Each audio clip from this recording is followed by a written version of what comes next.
শ্যামল কুমার মিত্র, confederation.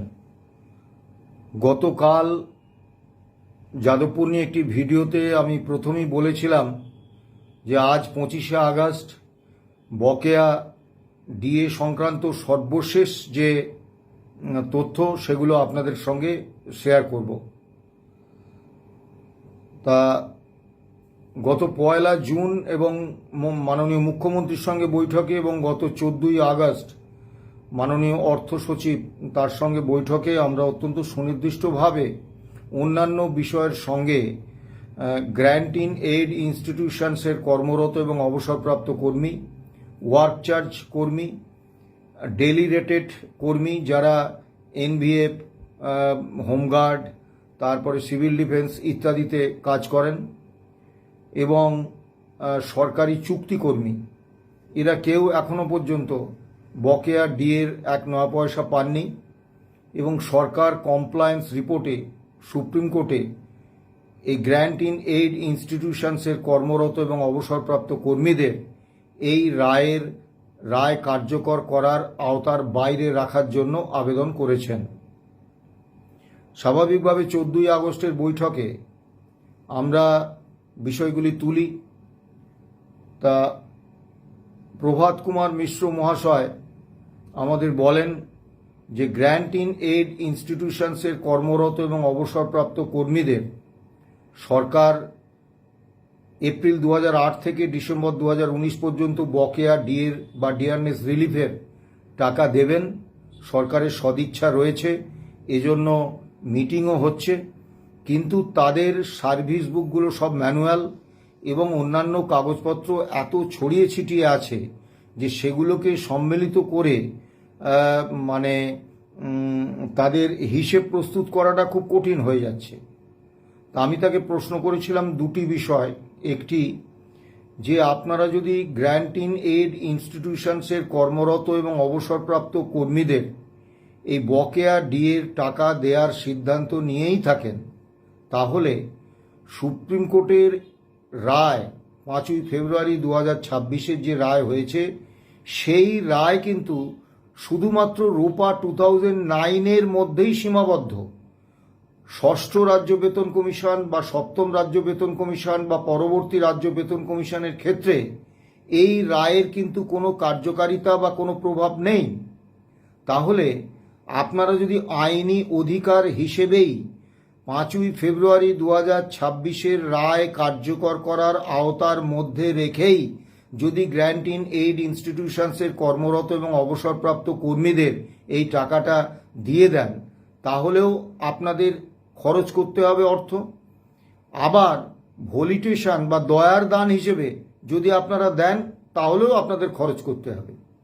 কিন্তু আইনি অধিকার হিসেবে দিলে গ্র্যান্ট ইন এইড ইনস্টিটিউশনসের কর্মরত এবং অবসরপ্রাপ্ত কর্মীরা একটা সম্মান, একটা মর্যাদা পাবেন এবং একটা অধিকার, যে অধিকারের জন্য দীর্ঘ 11 বছর ধরে আমরা লড়াইটা করছি। তাহলে সেইভাবে দিতে আপনাদের আপত্তিটা কোথায়? এইভাবে আইনি অধিকার হিসেবে তাদের এই বকেয়াটা দিলে তো এর দায় পরবর্তীকালে আপনাদের নিতে হচ্ছে না, কারণ এই রায় তো শুধুমাত্র পঞ্চম রাজ্য বেতন কমিশনের উপর এবং রূপা 2009 উপর। তাহলে তো আইনি অধিকার হিসেবে তাদের এই টাকাটা দিলে আপনাদের ক্ষেত্রে তো কোনো বাড়তি দায় এসে পড়ছে না। তাহলে তাদের সম্মানের সঙ্গে দয়ার দান হিসেবে না দিয়ে সম্মানের সঙ্গে অধিকার হিসেবে তাদের দিতে আপনাদের সমস্যাটা কোথায়? তিনি কোনো স্পষ্ট উত্তর কিন্তু দিতে পারেননি। দ্বিতীয় যে বিষয়টা আমি বলেছিলাম আপনারা যে দেবেন, এবং সুপ্রিম কোর্টে 31/12/2000 পর্যন্ত যে হিসেব দিয়েছিলেন রাজ্য সরকার, তারপরে আরও 4 বছরের হিসেব বেড়েছে, অর্থাৎ 2019 পর্যন্ত সুপ্রিম কোর্টের রায় হয়েছে। তাহলে এই বিপুল অর্থ আপনারা যদি বাজেটে তো কোনো সংস্থান রাখেননি, তাহলে দেবেন কোথায়? তো উনি বলেছিলেন ওটা সমস্যা হবে না, আমরা বাজেটে সংস্থান করে নেব। কিন্তু মুশকিল হচ্ছে আমরা সুনির্দিষ্ট সময়ভিত্তিক কোনো আশ্বাস কিন্তু পাইনি। এবং শুধু তাই নয়, আমরা যখন বলেছিলাম যে আপনারা তাহলে একটা সুনির্দিষ্ট অর্ডার বার করুন যে তাদের দেয়ার সিদ্ধান্ত হয়েছে তাদের দেয়া হবে, কিন্তু এই কারণে তাদের দেয়া যাচ্ছে না, এগুলো কমপ্লিট করে তাদের দিতে এই সময়ের মধ্যে আমরা পাবো। তারা পাবেন, তাহলে তো তারা আশ্বস্ত হন, তাহলে এরকম একটা অর্ডার বার করুন। সেক্ষেত্রেও কিন্তু কোনো তিনি ইতিবাচক বক্তব্য রাখেননি। আবার কলকাতা হাইকোর্টে অনারেবল জাস্টিস অমৃতা সিনহার বেঞ্চে যে মামলা হয়েছে, যে এই 5ই ফেব্রুয়ারির রায় গ্র্যান্ট ইন এইড ইনস্টিটিউশনসের কর্মরত এবং অবসরপ্রাপ্ত কর্মীদের ক্ষেত্রে রাজ্য সরকার কার্যকর করছেন না, সেটা কার্যকর করার দাবিতে যে মামলা হয়েছে, সেখানে কিন্তু রাজ্য সরকার আবার বলেছেন যে তাদের আর্থিক সমস্যা রয়েছে বলে দিতে সমস্যা হচ্ছে। এখন কোনটা সত্যি আমি জানি না। যাই হোক, 11ই সেপ্টেম্বর রাজ্য সরকারকে এই গ্র্যান্ট ইন এইড ইনস্টিটিউশন সম্পর্কে স্ট্যাটাস রিপোর্ট জমা দিতে হবে। আমরা হাইকোর্টে এই স্ট্যাটাস রিপোর্ট জমা পড়লে জানতে পারবো যে রাজ্য সরকারের সর্বশেষ অবস্থানটা এই গ্র্যান্ট ইন এইড ইনস্টিটিউশনসের কর্মরত এবং অবসরপ্রাপ্ত কর্মীদের ক্ষেত্রে ঠিক কি। এবং 22শে সেপ্টেম্বর যে সংগঠনগুলি মামলা করেছেন তারা উত্তর দেবেন। তা স্বাভাবিকভাবে এই মামলার বিষয়বস্তু সম্পর্কে আমরা যথেষ্টই ওয়াকিবহাল, এবং যখন ফিরদৌস শামীম বা বিকাশ রঞ্জন ভট্টাচার্যের চেম্বারে এই সংক্রান্ত আলোচনা তারা করেছিলেন, আমরাও ছিলাম। ফলে এটার দিকে আমরা তাকিয়ে আছি। কিন্তু একটা কথা আমরা সুনির্দিষ্টভাবে বলতে চাই, সুপ্রিম কোর্টের রায় হয়ে গেছে, রাজ্য সরকারকে এটা আইনি অধিকার হিসেবেই গ্র্যান্ট ইন এইড ইনস্টিটিউশনসের কর্মরত এবং অবসরপ্রাপ্ত কর্মীদের দিতে হবে। যতক্ষণ না রাজ্য সরকার এটা করছেন, আমাদের আইনি লড়াই চলবে। এবারে আসুন, এই ওয়ার্ক চার্জ কর্মচারী, ডেলি রেটেড কর্মচারী এবং চুক্তিভিত্তিক কর্মচারী, সরকারি চুক্তিভিত্তিক সরকারি কর্মচারী যারা ডিএটা পান, তাদের সম্পর্কে কিন্তু কোনো সুনির্দিষ্ট আশ্বাস প্রভাত কুমার মিশ্র সাহেব দেননি।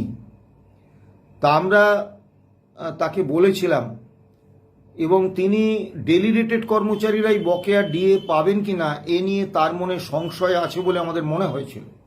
সে কারণে আমরা তাকে বলেছিলাম যে দেখুন, শেষ যখন 4% ডিএ আমরা পেয়েছিলাম, সেই অর্ডার দেখুন, তখন কিন্তু ডেলি রেটেড কর্মচারীদের দৈনিক মজুরি 21 টাকা করে বেড়েছিল। আবার যে 20% ডিএর অর্ডার আপনারা বার করেছেন, সেখানেও দেখবেন যে ডেলি রেটেড কর্মীদের দৈনিক মজুরি কিন্তু 121 টাকা বেড়েছে। এটা রীতি, এটা হয়ে আসছে। কাজেই তারা বকেয়া এই এপ্রিল 2008 থেকে ডিসেম্বর 2019 পর্যন্ত বকেয়া পাওয়ার অধিকারী, তাদের এটা দিতে হবে। কিন্তু কোনো সুনির্দিষ্ট আশ্বাস আমরা তার কাছ থেকে পাইনি। তা আমাদের সাধারণ সম্পাদক মলয় মুখোপাধ্যায় লাগাতার অর্থ দপ্তরের সঙ্গে যোগাযোগ রেখে চলেছেন, এবং আমাদের ওই কমিটি তারা চলেছেন, এবং অর্থ সচিবের সঙ্গে একাধিকবার মলয়বাবু যোগাযোগ করেছেন। তাতে কেএমসি এলাকার ব্যাংকগুলি থেকে যারা পেনশন নেন, তাদের সম্পর্কে একটা ইতিবাচক বক্তব্য এসেছে যে তাদের কিছু কিছু ব্যাংকের, এবং তার তথ্য আমাদের কাছে তিনি পাঠিয়েছেন, তাদের এই টাকাটা দেয়া শুরু হয়েছে। এখনও সবাই পাননি, কিন্তু কিছু কিছু কেএমসি এলাকার পেনশনার তারা এই টাকা তাদের ব্যাংক অ্যাকাউন্টে ক্রেডিট হয়েছে, তারা পেয়েছেন, এবং কাজটা শুরু হয়েছে। এখন আমরা সবসময় বলি যে এই সরকার এবং আগের সরকার এই বকেয়া ডিএ প্রসঙ্গে একটা অস্বচ্ছতার পথে চলছেন। আপনি যখন বেতন পান, তখন কিন্তু আপনাকে একটা পে স্লিপ দেওয়া হয়, আপনি জানতে পারেন আপনার বেসিক পে কত, আপনার ইনক্রিমেন্ট কত হয়েছে, আপনার ডিএ কত, আপনার হাউস রেন্ট অ্যালাউন্স কত, আপনার কত লোন কাটছে, হ্যাঁ, প্রভিডেন্ট ফান্ডে কত কাটছে, সব কিছু মিলিয়ে আপনি কিন্তু একটা নির্দিষ্ট হিসেব পান। আবার যদি আপনার কোনো বকেয়া সরকারের কাছে থেকে থাকে, বিভিন্ন বিষয় থাকে, মেডিকেল রিইম্বার্সমেন্ট থাকে বা ইত্যাদি ইত্যাদি যাই থাক, সেখানেও কিন্তু একটা সুনির্দিষ্ট স্টেটমেন্ট থাকে। আবার যদি প্রভিডেন্ট ফান্ডের হিসেব, সেও কিন্তু আপনারা বছরে বছর এই হিসেব কিন্তু প্রতি বছর প্রভিডেন্ট ফান্ড কর্তৃপক্ষ আপনাদেরকে কিন্তু দিয়ে দেয়। আবার একটা মুদিখানার দোকানে যখন আপনি জিনিস কিনতে যান, তারাও কিন্তু আপনি কত জিনিস কিনলেন, কিভাবে তার দাম কি এবং কত কিনেছেন, তার কত দাম হলো, মোট একটা করে আপনাকে একটা হিসেব দেয়। রাজ্য সরকার কিন্তু এই এপ্রিল 2008 থেকে ডিসেম্বর 2019 পর্যন্ত যাদের 16 থেকে 19 পর্যন্ত দিলেন বা যাদের প্রভিডেন্ট ফান্ডে ঢুকিয়ে দিলেন, তাদের কাউকে কিন্তু একটা স্টেটমেন্ট দিলেন না, একটা হিসেব দিলেন না যে কি হিসেবে তারা এই বকেয়াটা দিলেন, কোন শতাংশে হলো, হ্যাঁ এআইসিপিআই ধরে দিলেন না অন্য কিছু ধরে দিলেন, কারোর পক্ষে কিন্তু জানা সম্ভব হচ্ছে না। আমরা বারবার অর্থ সচিবের কাছেও বলেছি, আবারও আমরা বলছি এবং আবারও বলবো যে দয়া করে আপনারা স্টেটমেন্ট দিন। এত অস্বচ্ছতা কেন? আমাদের যে প্রাপ্য টাকাটা আমরা পাচ্ছি, আমরা কি হিসেবে পাচ্ছি এটা তো আমাদের জানতে হবে, সেটা আমরা জানতে পারছি না। এবং স্বাভাবিকভাবেই কলকাতা কর্পোরেশন এলাকার ব্যাঙ্কগুলি থেকে যারা পেনশন পান, তাদের মধ্যে যাদের যাদের টাকা ব্যাংক অ্যাকাউন্টে ঢুকেছে, তাদের মধ্যে যারা আমাদের ফোন করেছেন, আমরা কিন্তু একটা জিনিস বুঝতে পারছি যে এই টাকার পরিমাণটা নিয়ে কিন্তু যথেষ্ট বিতর্ক রয়েছে। মানে প্রত্যেকেই প্রায় বলছেন যে 16 থেকে একবারে 2008 থেকে 19 পর্যন্ত বকেয়া ডিএর 50% হলে যা হওয়া উচিত all India consumer price index মেনে, তার থেকে কিন্তু অনেক অনেক অনেক কম পাচ্ছেন তারা। মানে 50% তো রাজ্য সরকার দিয়ে দেবেন বলেছিলেন, সেই হিসেব কিন্তু মিলছে না। তাই আমরা আবারও রাজ্য সরকারের কাছে আবারও বলবো যে আপনারা স্টেটমেন্ট দিন। ওয়ার্ক চার্জ কর্মচারীদের সম্পর্কে আমাদের অর্থ দপ্তর থেকে একটা খবর আমরা পেয়েছিলাম যে ওয়ার্ক চার্জ কর্মচারীদের বকেয়া টাকা ব্যাংকে ঢুকতে শুরু করেছে, কিন্তু এখনো পর্যন্ত সেভাবে ওয়ার্ক চার্জ কর্মচারীদের যারা নিত্য আমাদের ফোন করেন দৈনন্দিন, তারা তাদের আশঙ্কার কথা জানান বা কবে পাবো জানতে চান, তারা কিন্তু এখনো পর্যন্ত একজন ওয়ার্ক চার্জ কর্মচারী বাদে বাকি কেউ কিন্তু এখনো আমাদের জানাননি। কাজে ওয়ার্ক চার্জ কর্মচারীদের বিষয়টা ঠিক কোন জায়গায় আছে আমরা জানি না। আর বাকিদের ক্ষেত্রে কিন্তু এখনো পর্যন্ত কোনো সিদ্ধান্ত সরকার নিয়েছেন বলে আমাদের জানা নেই।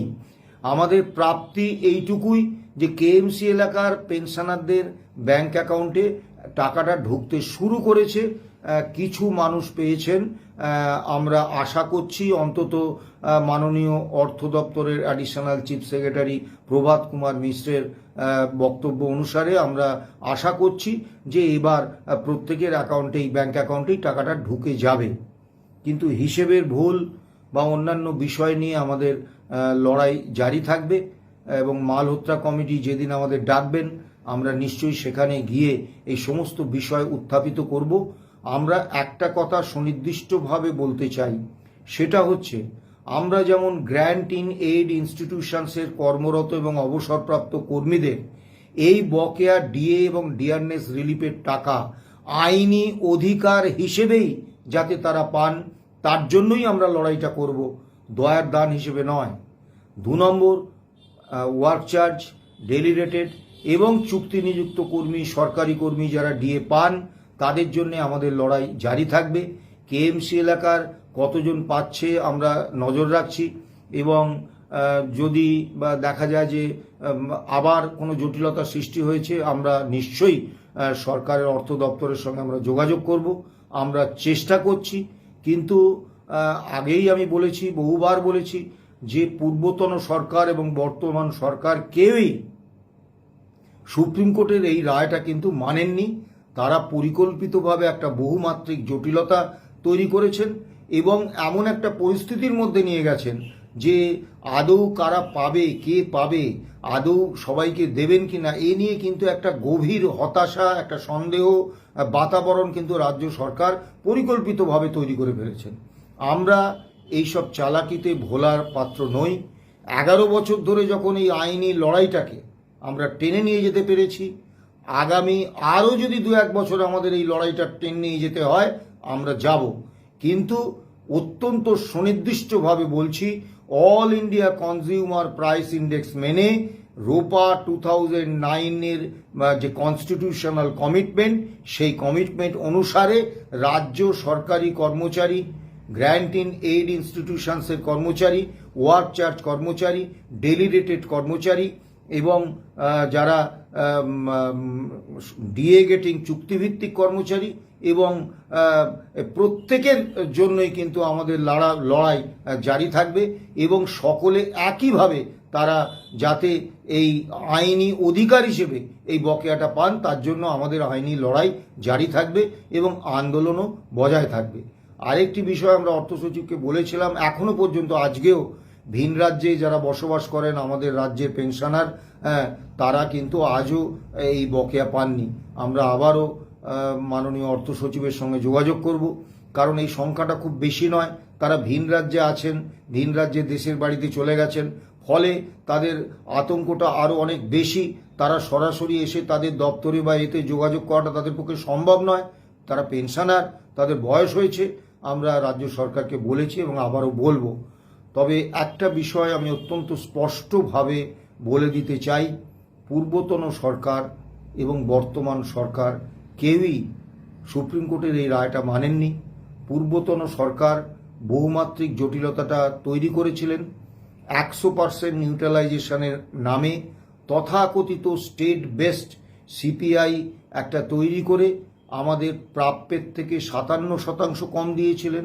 বর্তমান সরকার সুপ্রিম কোর্টে আবেদন করেছেন যে 85% নিউট্রালাইজেশন, অর্থাৎ আগে যে আমরা 57% প্রাপ্য থেকে কম পেয়েছিলাম, আগামী দিনে যা পাবো সেটা আরও অনেকটা কম হবে। আগের সরকার 2026 ডিসেম্বর পর্যন্ত সময় চেয়েছিলেন, এরা 2028 পর্যন্ত চলে গেছেন। কাজেই উভয় সরকারই এই রায় কার্যকর করার ক্ষেত্রে একটা কর্মী বিদ্বেষী অবস্থান নিয়ে চলছেন, এ বিষয়ে আমাদের কোনো সন্দেহ নেই এবং কার্যত সরকারের উপর আস্থা রাখার মতো কোনো বিষয় কিন্তু এই বিষয়ে আমরা পাচ্ছি না। তবে আইনি লড়াই এবং মালহোত্রা কমিটির মধ্যে যে লড়াই সেটা আমরা লড়ে নেব, এ বিষয়ে আপনারা নিশ্চিত থাকুন। ভালো থাকবেন, সুস্থ থাকবেন, নমস্কার।